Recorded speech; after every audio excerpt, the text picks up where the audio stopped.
हाँ यही तो था, मैं से 1 मिनट मैम मैं चेक करती हूँ। नहीं, this is a class for 11th maths chemistry lecture, so please leave. Okay ma'am, okay.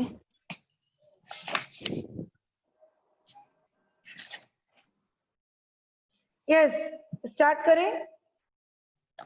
Photo electric effect, first of all photoelectric effect हमने ये कल का सेशन किया था, मैं कल का सेशन आपको रिवाइज करा रही हूँ। What is photo electric effect? It is the phenomena of emission of electron. मतलब ये एक ऐसा प्रोसेस है जिसमें इलेक्ट्रॉन इमिट होता है। इलेक्ट्रॉन इमिट का मतलब निकलना।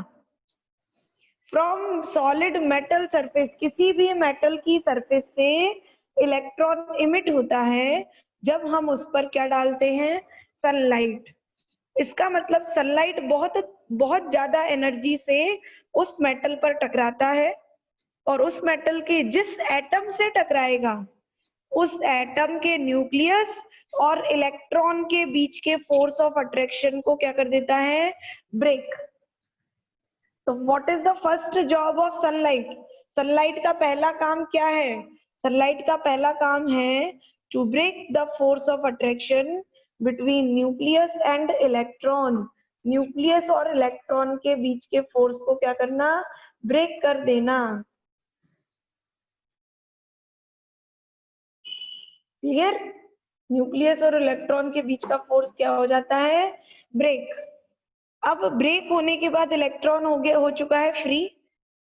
Then give the kinetic energy to that electron, hence electron get move in the wire by which battery will charge.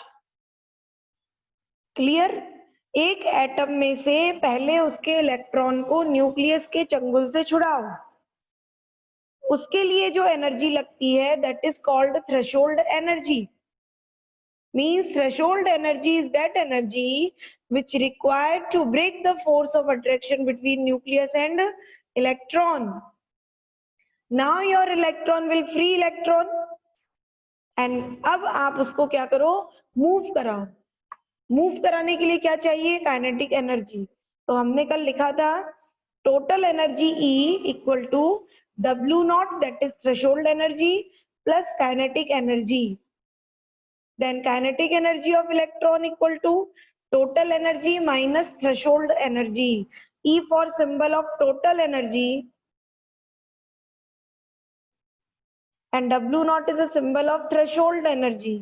Threshold का मतलब लिमिट, वो लिमिट जो जरूरी है। मैंने कल आपको डेफिनेशन भी दी थी, देखो आप डेफिनेशन मैंने दी थी आपको definition. Threshold energy is that minimum, वो सबसे कम नंबर जो आने जरूरी है, तभी आप अगली क्लास में पहुंच पाओगे। ऐसे ही threshold energy is the minimum amount of energy that necessary to eject electron. अगर थ्रेशोल्ड एनर्जी नहीं है तो इलेक्ट्रॉन इजेक्ट नहीं करेगा। क्लियर? आगे बढ़ जाऊं? यस, इसके बाद हमने एक न्यूमेरिकल किया था, न्यूमेरिकल में कैलकुलेशन हो गई थी। Now we will start the new topic. नया टॉपिक स्टार्ट कर रहे हैं, बोर एटॉमिक थ्योरी।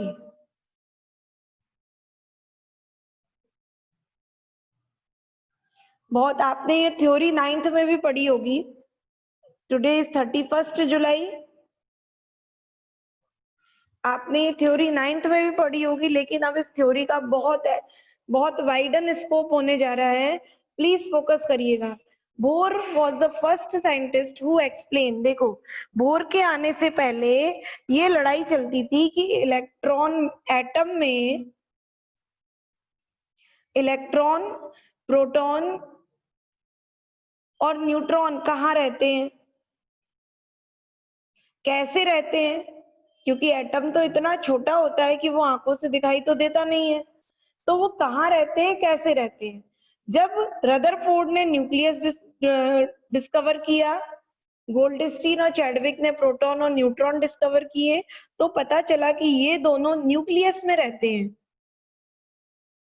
अब सबसे बड़ी लड़ाई ये शुरू हुई कि इलेक्ट्रॉन कहाँ और कैसे रहते हैं।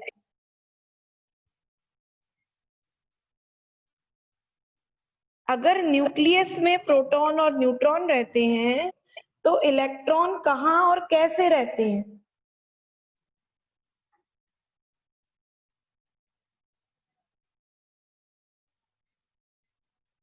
क्लियर?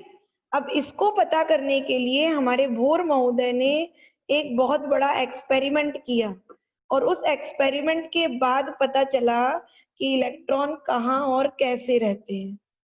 ठीक, वो एक्सपेरिमेंट आगे डिस्कस करेंगे हम, आगे है। एक्चुअली वो एक्सपेरिमेंट मैं आपको डिस्कस कर दूं, that is called absorption spectrum. तो बोर एटॉमिक थ्योरी के अंदर ये पहला टॉपिक है, एब्जॉर्प्शन स्पेक्ट्रम। कभी आपने ट्यूबलाइट के ऊपर या बल्ब के ऊपर देखते हैं ना शादी में या पार्टीज में कि ये आपका हैलोजन लाइट है या ट्यूबलाइट है, मान लो ये आपकी ट्यूबलाइट है, तो हम देखते हैं ना शादी पार्टियों में कि ट्यूबलाइट के ऊपर वो रेड कलर की पन्नी चढ़ा देते हैं, रेड पॉलिथिन चढ़ा देते हैं, देखा है कभी? कभी ग्रीन चढ़ा देते हैं, कभी येलो चढ़ा देते हैं, तो वो अलग अलग कलर की लाइट आने लगती है। देखा है कि नहीं देखा है भाई? बताओ, अरे कोई तो रिप्लाई दो। देखा है ना? इसका मतलब ट्यूबलाइट की खुद की लाइट तो वाइट थी, लेकिन जब आपने उसको रेड पॉलिथिन से या रेड प्लास्टिक से आपने उसको कवर कर दिया, तो अब जो व्हाइट लाइट है वो रेड प्लास्टिक के से कवर होने के बाद अब कैसी लाइट एमिट कर रही है? रेड कलर की लाइट आ रही है। आप अगर ग्रीन से कवर कर दोगे तो ग्रीन लाइट आएगी, आप येलो से कवर कर दोगे तो येलो लाइट आएगी। इसका मतलब नाउ ट्यूबलाइट की खुद की प्रॉपर्टी तो खत्म हो चुकी है और जितनी भी प्रॉपर्टी शो हो रही है वो तो इस प्लास्टिक की शो हो रही है।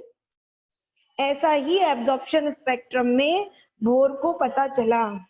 क्या पता चला? उन्होंने क्या पता किया इस एब्जॉर्प्शन स्पेक्ट्रम में कि ये सन है और ये सन की रेज निकल रही हैं। उन्होंने सन की रेज और प्रिज्म, 10th में पढ़ा था आपने प्रिज्म, उन्होंने सन की रेज और प्रिज्म के बीच में हाइड्रोजन गैस को भर के रख दिया, एक कांच के कंटेनर में हाइड्रोजन गैस। तो क्या देखते हैं कि सन की लाइट हाइड्रोजन गैस में थी तब तो व्हाइट लाइट थी, लेकिन जब वो हाइड्रोजन गैस से पार होकर प्रिज्म पर आके गिरी तो वो बिल्कुल बटी, डिस्पर्शन हुआ। यहाँ क्या होता है? Dispersion of light. बिल्कुल 100% डिस्पर्शन ऑफ लाइट हुआ। लेकिन अब जो ये वाली लाइट थी वो इसके अलग थी। इस लाइट में जितना भी कैरेक्टर था वो हाइड्रोजन का कैरेक्टर था। इसका मतलब सबसे पहले hydrogen absorb sunlight, absorb energy of sunlight and then re emit, उसने उसको री इमिट किया। इमिट मतलब निकालना, री मतलब दोबारा। पहले हाइड्रोजन गैस से एनर्जी एब्जॉर्ब करी और फिर उसको क्या कर दिया? दोबारा इमिट कर दी। ठीक, और उसी को हमने किस पर रखा है? प्रिज्म पर। और प्रिज्म के आगे खड़ी कर दो आप एक फोटोग्राफिक फिल्म।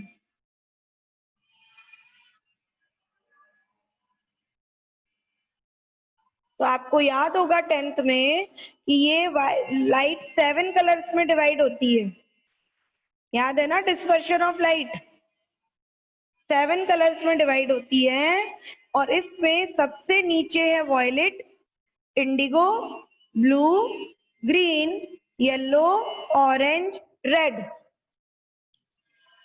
इसका मतलब all the colors spectrum that called hydrogen absorb energy of sunlight then re-emit, then all the light radiation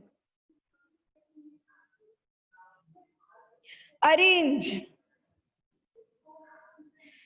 in increasing और डिक्रीजिंग, आप कुछ भी कह लो, इंक्रीजिंग कह लो या डिक्रीजिंग कह लो, डिक्रीजिंग फ्रीक्वेंसी।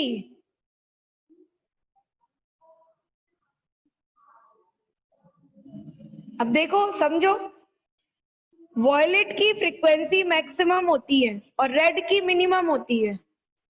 तो अगर आप ऊपर से नीचे पढ़ोगे तो इंक्रीजिंग फ्रीक्वेंसी है, अगर हम इसको ऊपर से नीचे पढ़ेंगे तो हम इसको लिखेंगे increasing frequency,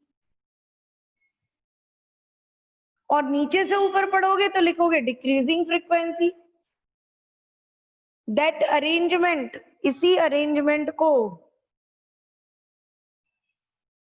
the arrangement of light rays as per increasing or decreasing frequency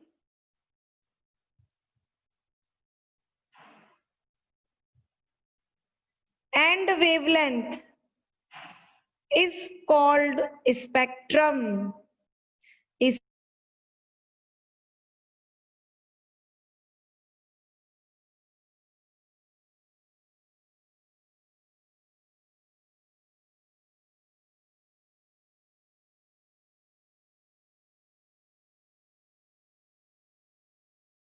radiation का अरेंजमेंट है। अगर मैं आपको सन का स्पेक्ट्रम ओपन करके दूं तो सन की जो सबसे ज्यादा फ्रीक्वेंसी की लाइट होती है उसको बोलते हैं कॉस्मिक रेज, इसकी फ्रीक्वेंसी मैक्सिमम होती है। देन उसके बाद आता है आपका गामा रेज, देन आता है आपका X rays, then ultraviolet rays, then visible, और इस विजिबल लाइट में होते हैं ये 7 कलर। यस, विजिबल लाइट में होते हैं 7 कलर। कौन कौन से? Violet, indigo, blue, green, yellow, orange, red. Then इसके बाद होती है, देन इसके बाद होते हैं माइक्रोवेव्स, और सबसे लास्ट में होते हैं रेडियो वेव्स। ये इनका सीक्वेंस है, आप आगे पीछे नहीं कर सकते इनको, ये सीक्वेंस में है, लाइन से, ये लाइन है इनकी, इसी लाइन में ये अरेंज है जिसमें कॉस्मिक रेज की फ्रीक्वेंसी मैक्सिमम, इसका मतलब कॉस्मिक रेज की एनर्जी भी मैक्सिमम। क्यों? आप पढ़ चुके हो, energy is directly proportional to frequency. अगर फ्रीक्वेंसी ज्यादा है तो एनर्जी भी ज्यादा है, और ऐसे जाने पर आपकी फ्रीक्वेंसी कम हो रही है, फ्रीक्वेंसी डिक्रीजेस। इसका मतलब रेडियो वेव्स की फ्रीक्वेंसी, इनको सबको एक लाइन में लिखना, मेरे पास जगह नहीं थी। रेडियो वेव्स के लिए लिखेंगे तो इनकी फ्रीक्वेंसी मिनिमम,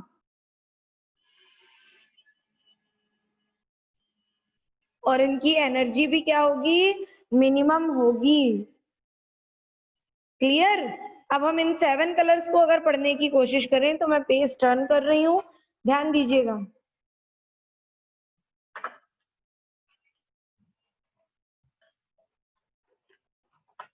फोकस करिएगा, हम इन 7 कलर्स को अलग से पढ़ लें क्योंकि हमें बार बार इन 7 कलर्स का violet, indigo, blue, green, yellow, orange, red.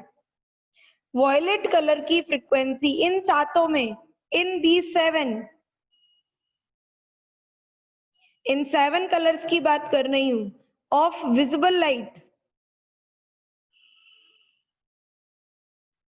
इन 7 कलर्स की अगर हम बात करें विजिबल लाइट में, तो वॉयलेट कलर के लिए, ये आपका वॉयलेट कलर है, फ्रीक्वेंसी मैक्सिमम। क्लियर? और रेड लाइट की बात करें तो रेड लाइट की फ्रीक्वेंसी मिनिमम। मतलब ऐसे जाने पर फ्रीक्वेंसी डिक्रीजेस। ठीक, अब आप पढ़ चुके हो frequency equal to c upon lambda, मतलब फ्रीक्वेंसी और लैम्डा इनवर्सली प्रोपोर्शनल चलेगा। इसका मतलब कि अगर इसकी फ्रीक्वेंसी ज्यादा है तो इसकी वेवलेंथ लीस्ट वेवलेंथ, और वहीं रेड लाइट की पढ़ोगे आप तो रेड लाइट की वेवलेंथ मैक्सिमम। दोनों उल्टा चलते हैं एक दूसरे से, फ्रीक्वेंसी और वेवलेंथ एक दूसरे के उल्टे चलते हैं। लीस्ट का मतलब मिनिमम, मतलब ऐसे जाने पर वेवलेंथ इंक्रीज होगी। क्लियर? तो विबग्योर में फ्रीक्वेंसी होती है आपकी मैक्सिमम वॉयलेट की और वेवलेंथ होती है मैक्सिमम रेड की। ठीक, इसी स्पेक्ट्रम को देखो अरेंज हो गया था अपने आप लाइन से, decreasing order of frequency, order of wavelength अपने आप अरेंज हो जाते हैं जैसे ही हम उनको प्रिज्म से निकालते हैं, और उसी अरेंजमेंट को कहते हैं हम स्पेक्ट्रम। क्लियर? और बोर महोदय ने इसी स्पेक्ट्रम को स्टडी किया और अपनी थ्योरी दी। तो इधर आप बोर थ्योरी जो डाला है उसको कट कर दीजिएगा, हेडिंग इधर डालिएगा बोर थ्योरी का।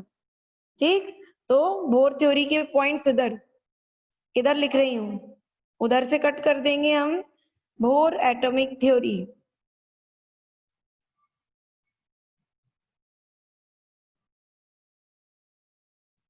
ठीक, समझे? Bore is a name of scientist, Niels Bohr पूरा नाम है।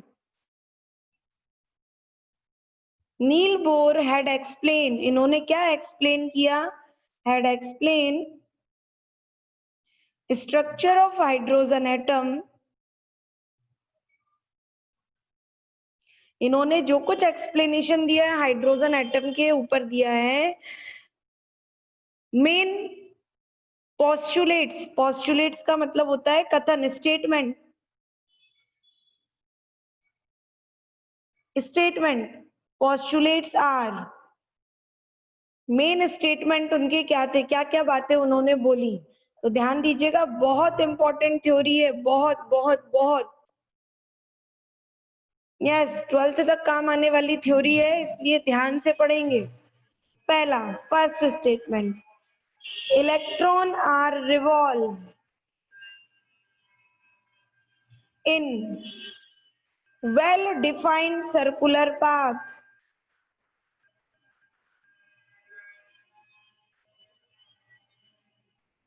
around nucleus।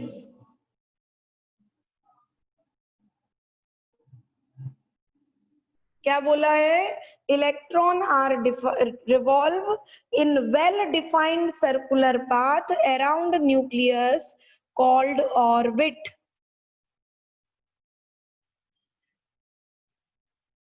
क्लियर? वो बॉल क्या, क्लियर? इसका मतलब जबकि atom is spherical in nature, remember this, ये आप हमेशा ध्यान रखना कि atom is spherical.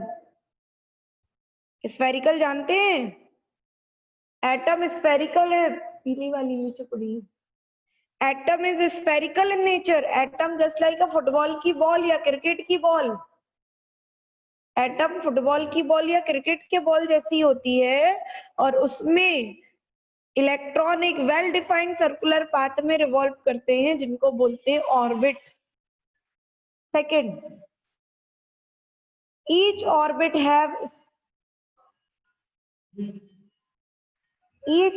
Have specific energy. देखो मैं आपको दिखाऊं, atom is just like this ball, atom बिल्कुल इस बॉल की तरह है, और इसके सेंटर में आपका क्या है? बिल्कुल सेंटर में अगर ध्यान दोगे तो क्या है आपका? न्यूक्लियस। और ये जो रास्ता मैं बना रही हूं, इस रास्ते पर इलेक्ट्रॉन रिवॉल्व करता है, दिख रहा है आपको? ऐसे circular, well defined circular path. देखो, एक वेल डिफाइंड सर्कुलर पाथ दिखाई दे रहा है। मतलब अगर आप इसके सेंटर पर न्यूक्लियस को समझो, समझ में आ भी रहा है कि नहीं? कोई रिप्लाई नहीं दे रहा।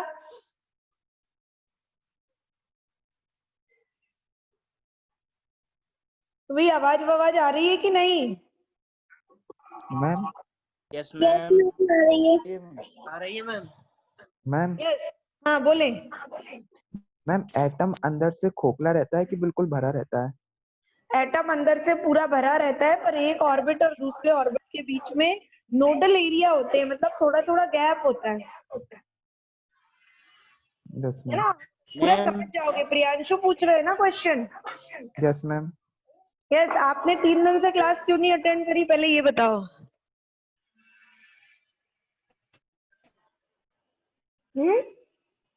मैम वो शाम को मैं रिकॉर्डिंग पे देख लेता था स्कूल की उस चैनल पर वही बात है ना कि रिकॉर्डिंग और लाइव देखने में अंतर नहीं है। मैम है अंतर तो। फिर तो प्लीज ज्वाइन, आपका सेकंड चैप्टर वैसे ही छूट रहा है। Yes ma'am. ठीक है, डेली ज्वाइन करें, और 40 मिनट की क्लास रहती है तो कोई फर्क नहीं पड़ता इतना। Yes ma'am. यस, आप समझ जाओगे धीरे धीरे। Yes ma'am. देखें, एटम, अगर इस बॉल को हम एक एटम कंसीडर करें तो इस बॉल के सेंटर में है न्यूक्लियस, और ये वेल डिफाइंड सर्कुलर पाथ, जिस पर देखो आपको पेन का मार्क दिखाई दे रहा होगा। वेल डिफाइंड सर्कुलर पाथ है जहां इलेक्ट्रॉन रिवॉल्व कर रहा है। अब हमारे प्रियांशु भैया ने पूछा क्या एटम खोखला है? नहीं, एटम खोखला नहीं है। एटम में न्यूक्लियस के बिल्कुल पास इलेक्ट्रॉन रिवॉल्व करते हैं, और बिल्कुल कॉम्पैक्टली है एटम का स्ट्रक्चर।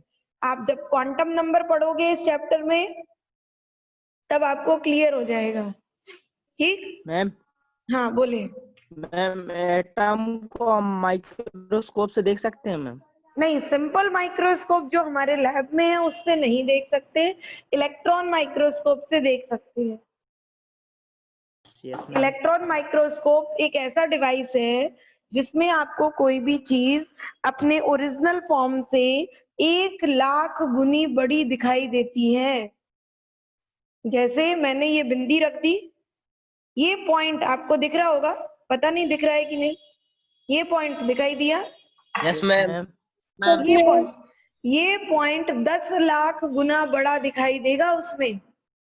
इसका मतलब इस पॉइंट पर जितने एटम है उन एटम का इंटरनल स्ट्रक्चर भी हम देख पाएंगे। सोचकर देखो, 10,00,000 गुना बड़ा कितना होगा इस पॉइंट का, इमेजिन करो एक बार। तो उसमें बहुत डिटेल में आपको दिखता है, और रिजोल्यूशन पावर 10 लाख टाइम्स होती है उसकी, है ना? हमने 10th में पढ़ा था, एक कुछ याद आ रहा हो तो ये पढ़ा था लाइट वाले चैप्टर में, m equal to h dash upon h, याद आया? Yes ma'am. Yes ma'am, yes magnification. Ma'am. B upon. Yes ma'am. तो उसकी आपके इलेक्ट्रॉन माइक्रोस्कोप की मैग्निफिकेशन पावर 10 लाख होती है। मतलब इमेज ऑब्जेक्ट से 10,00,000 गुना बड़ी दिखेगी। इतना शानदार डिवाइस है वो। ठीक?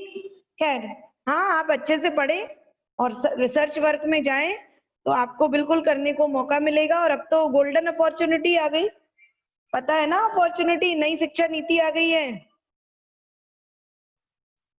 ना? तो उसमें तो आपके लिए गोल्डन अपॉर्चुनिटी है। खैर देखें, each orbit have specific energy, हर ऑर्बिट की अपनी अपनी एनर्जी होती है, so called energy shell. Orbit का मतलब, ऑर्बिट का दूसरा नाम है एनर्जी शेल। क्लियर? जैसे आप खुद सोच कर देखो, मान लो कि आप यहां खड़े हो, ये आप खड़े हो, और ये आपके घर की छत है, ये आपका घर है और ये आपके घर की छत है। ठीक? आप अपने घर की छत पर, आपका छोटा भाई खड़ा है और आप उसको बॉल देना चाह रहे हो। ठीक? आपने ये बॉल को हाथ से फेंका। मान लो कि उस बॉल को छत तक पहुंचाने के लिए आपको 15 जूल एनर्जी लगानी थी और आपने लगाई 11 जूल। तो क्या बॉल छत तक पहुंचेगी? नहीं मैम। No ma'am. कहाँ जाएगी बताओ, बॉल कहाँ जाएगी? दीवार पर रिवर्स आ जाएगी वापस। वापस लौट कर आ जाएगी, आएगी ना? सेम हेयर कि न्यूक्लियस, ये न्यूक्लियस है, न्यूक्लियस के यहाँ एक शेल है, इस शेल की अपनी एनर्जी है। ईमानदारी से बता दूं तो शेल है ही नहीं, ऑर्बिट है ही नहीं, फिर क्या है? आप खुद सोचो, खुद समझने की कोशिश करना कि ये सन है तो धरती ऐसे घूमती है, ये अर्थ है, तो क्या ईमानदारी से ये कोई रोड डली हुई है जिस पर धरती घूम रही है? No ma'am. फिर हमने ये अर्थ की ऑर्बिट, हम बोलते हैं ना earth rod revolve in an orbit या रिवॉल्व इन ऑन एक्सिस, तो ये एक्सिस कहाँ से आई? हमने बनाई? No ma'am. नो। सोच कर बताओ, हमने नहीं बनाई ना। अर्थ जिस रास्ते चल रही है उसी रास्ते को हमने ड्रॉ कर दिया, यही किया ना हमने। हमने तो रास्ता बनाया नहीं, अर्थ जिस रास्ते चल रही है उसी रास्ते को हमने ड्रॉ कर दिया। एज सेम जैसे एक खेत है, मान लो ये खेत है और आप ऐसे चले, एक दिन चले, 2 दिन चले, तीसरे दिन चले, तो यहाँ खेत में क्या बन जाएगा बताओ? रास्ता। मतलब क्या रास्ता पहले से था? No ma'am. आपके चलने से बना? Yes yes ma'am. मैम। ऐसे ही इधर है कहानी कि जब इलेक्ट्रॉन बार बार रिवॉल्व करता है तो उसके रिवॉल्व करने की वजह से एक पूरा ऐसा दिखाई देता है कि इट इज अ ऑर्बिट, जबकि ऑर्बिट असली में तो है ही नहीं। It is a moving electron, it is a moving path of electron. वो एक रास्ता है जिस रास्ते पर इलेक्ट्रॉन कंटिन्यू मूव कर रहा है, उसी को ऑर्बिट दिया गया है। और जिस एनर्जी से इलेक्ट्रॉन मूव कर रहा है that energy is equal to energy of cell. That energy is called energy of cell. Clear? तो लेकिन उस समय जब बोर ने दिया, आज से मतलब बोर की थ्योरी पब्लिश हुई थी 1954 के अप्रॉक्स, जब हमारा देश आजाद हुआ था, है ना? तो उस समय इतनी बात बोलना अपने आप में बहुत बड़ी बात थी, क्योंकि किसी ने बोर के पहले एटम को एक्सप्लेन नहीं किया। ये जो मैंने अभी आपको ये बात बताई है, ये अभी 1980 से 1985 में डिस्कवर हुई है कि ऑर्बिट असली में है ही नहीं, इलेक्ट्रॉन का रिवोल्यूशनरी पाथ ही ऑर्बिट कहलाता है। तो ये तो बहुत अपने आप में माने कि ये बोले हैं कि ये it is a Pioneer work in the field of atom. Atom के स्ट्रक्चर को समझने का बोर की थ्योरी पायनियर वर्क थी, क्योंकि इन्होंने मैथमेटिकल डेरिवेशन दिए हैं, अभी आप आगे करोगे तो समझे। Each orbit have specific energy so called energy shell. Third, please focus करिएगा। When electron revolve in own orbit, when electron revolve in own orbit called stationary electron,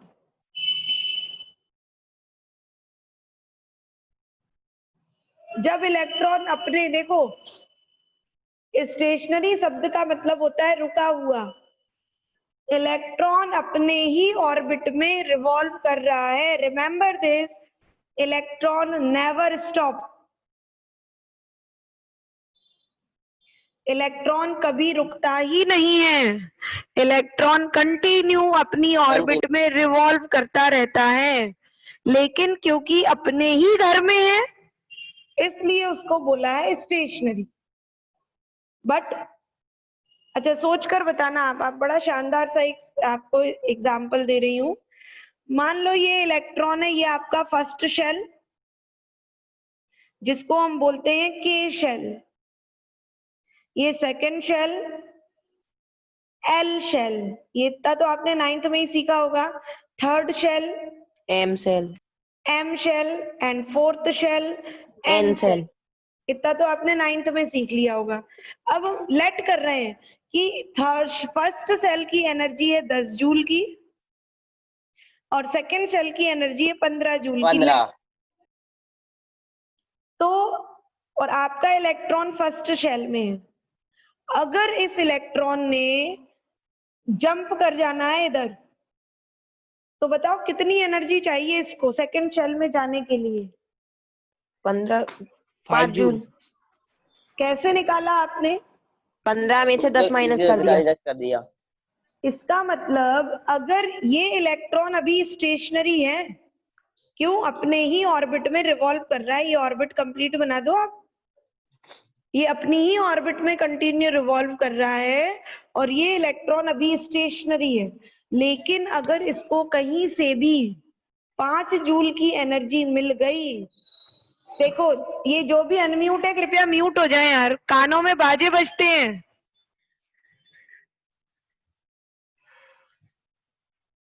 yes, focus करें, ध्यान देना। इसको चाहिए थी 5 जूल प्लस 5 जूल, मींस इसने 5 joule की energy absorb करी और ये सेकंड शेल में चला गया।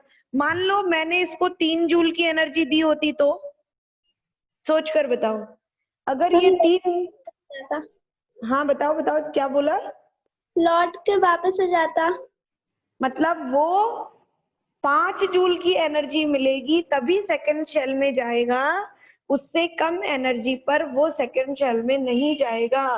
That is the meaning of specific energy. अगर मैम 7 जूल एनर्जी मिली तो?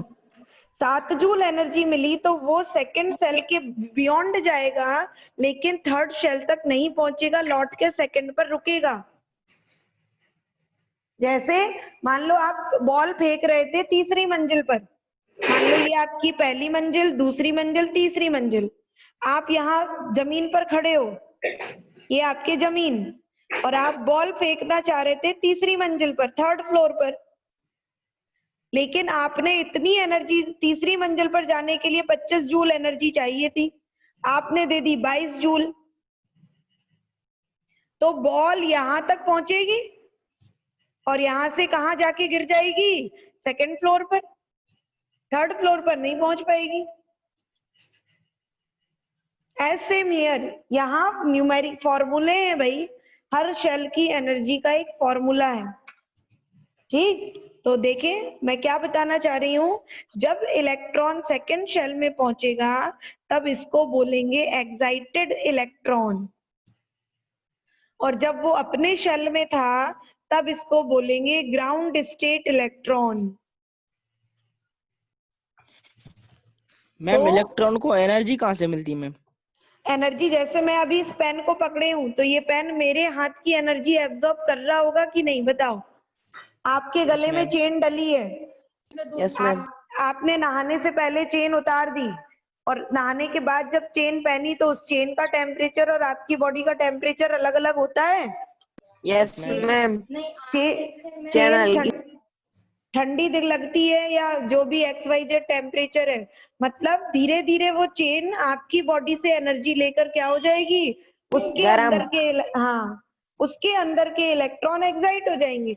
किसी भी फॉर्म की एनर्जी ले सकता है। There are so many form of energy, not compulsory की हीट एनर्जी, नॉट कंपल्सरी की लाइट एनर्जी, वो किसी भी फॉर्म की एनर्जी ले सकता है। ठीक, तो इस स्टेटमेंट को लिख दें। तो आज का सेशन टाइम हो गया, होने वाला है। देखें ध्यान से, when electron revolve in own orbit, जब वो अपनी ऑर्बिट में रिवॉल्व करता है, कॉल्ड स्टेशनरी इलेक्ट्रॉन और ग्राउंड स्टेट इलेक्ट्रॉन, उसको स्टेशनरी इलेक्ट्रॉन और ग्राउंड स्टेट इलेक्ट्रॉन बोलते हैं। ये कौन है भाई अनम्यूट? बड़ी दिक्कत है आप लोगों के साथ, पढ़ाने का मन नहीं करता, ऐसे कानों में बाजे बजाते हो। बट व्हेन, देखो अभी भी जो भी बंदा है अभी भी वो अनम्यूट नहीं हुआ है। असद खान है मैम। Yes ma'am. ये कौन है असद खान? मैं तो जानती ही नहीं हूँ। रिमूव दैम, हटाओ, खत्म हो गई बात। इतना डिस्टरबेंस थोड़ी ना, एक बार बोल दिया म्यूट हो जाए, 2 बार बोल दिया म्यूट हो जाए, पल्ले नहीं पड़ रही बात इनको। घर बैठो आराम करो। When electron absorb energy,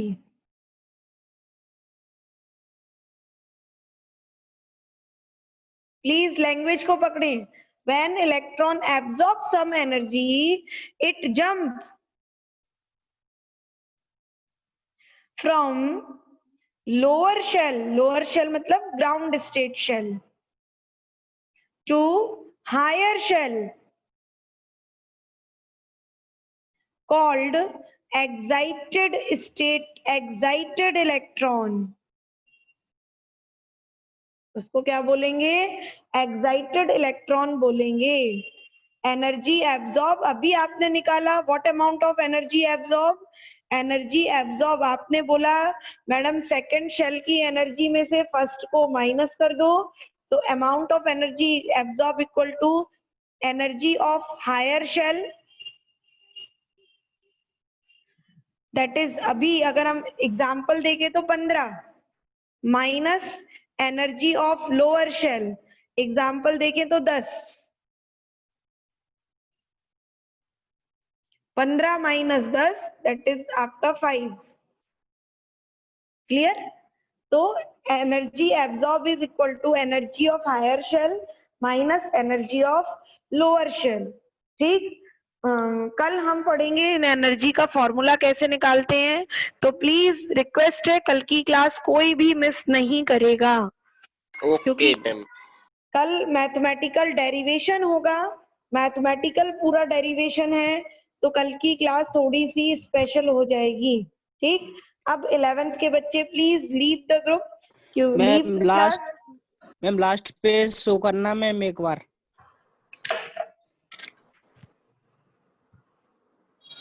please 11th student leave कर जाएं।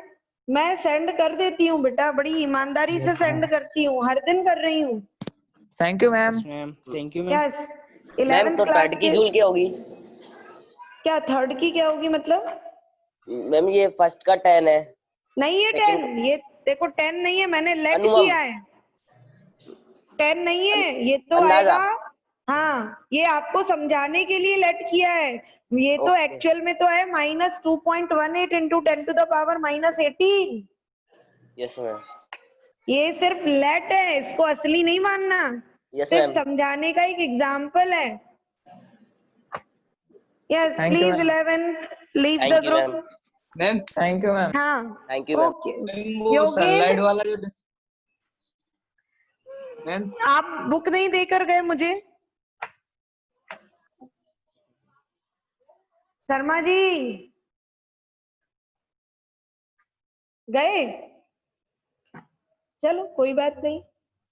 मैम हाँ बोले। मैम जो सनलाइट का जो डिस्क्रिप्शन दिया था वो शो कर दो मैम एक बार।